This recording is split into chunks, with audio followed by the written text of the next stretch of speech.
Salut à toutes et à tous, aujourd'hui petit unboxing, ça fait très longtemps que j'ai pas fait de vidéo, ça doit faire quoi, un mois maintenant. Après ce fameux All My Sneakers, aujourd'hui on va attaquer sur un petit unboxing d'une nouvelle paire.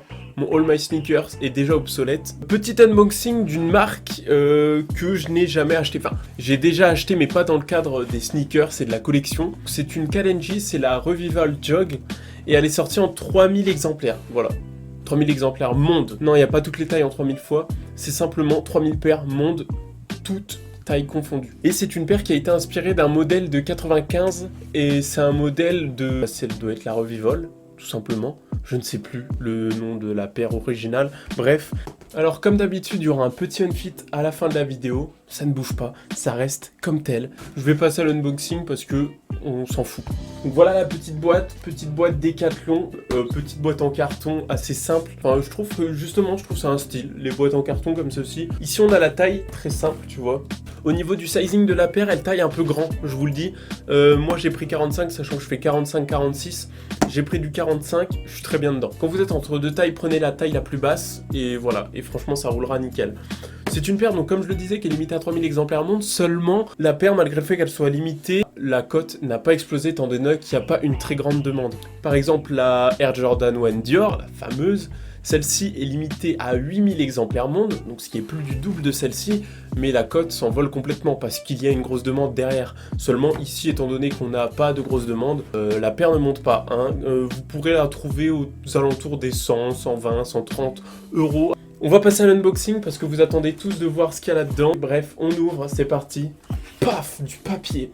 Ici, on a une petite inscription qui est écrite. Est-ce que je vous la lis? Je ne sais pas.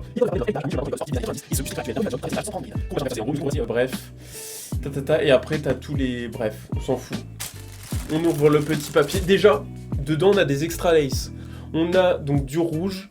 Et on a ceci qui est un peu un vert pistache, mais tu vois, un vert très pâle, grisâtre un peu. Il est très beau. Et par contre, la paire et les lacets sentent super bon. Voilà, pour du... Je suis chelou.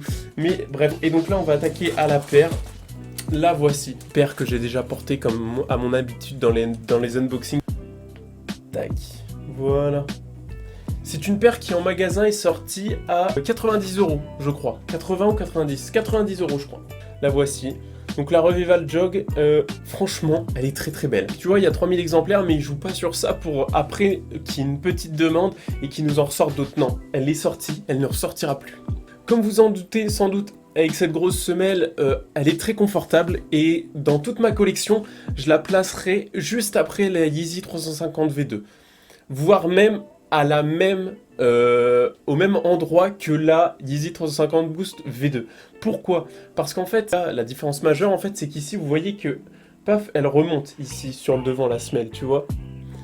Contrairement à une Yeezy qui est toute plate. Quand tu vas marcher, ton pied va être amené vers l'avant. Alors que sur une Yeezy, en fait, ton pied est plat et c'est ton pied lui-même qui doit courber. Ce qui fait que celle-ci, en fait, quand tu marches, t'as l'impression... Alors... expression d'enfant, mais t'as l'impression de marcher plus vite. Je sais pas comment dire, en fait, t'as vraiment une certaine forme de confort que tu n'as pas avec une Yeezy, ni avec d'autres paires, parce que ce soit une Jordan, en fait, toutes les paires qui sont là, t'as pas ce confort-là. C'est vraiment un tout nouveau confort que j'ai là. Et en fait, ta paire, ouais, elle t'aide vraiment à marcher et tes mouvements sont mieux. Et donc, petite histoire, j'ai porté cette paire pendant 2 jours. Après, le lendemain, j'ai mis une Yeezy 350 à mes pieds. J'ai marché 5 minutes pour aller au tram. J'avais une putain de douleur au mollet parce qu'en fait, c'est ton pied là, tu vois que tu forces beaucoup plus pour marcher qu'avec cette paire. C'est pas aussi mou que du Boost, ça reste très mou. Donc ce qui est cool avec cette paire, c'est que tu vois, on a plein de mélanges de matières. Ici, on a d'un espèce de mèche, de prime knit, de... Oh là, j'ai tapé. Une espèce de prime knit, tu vois, une petite chaussette.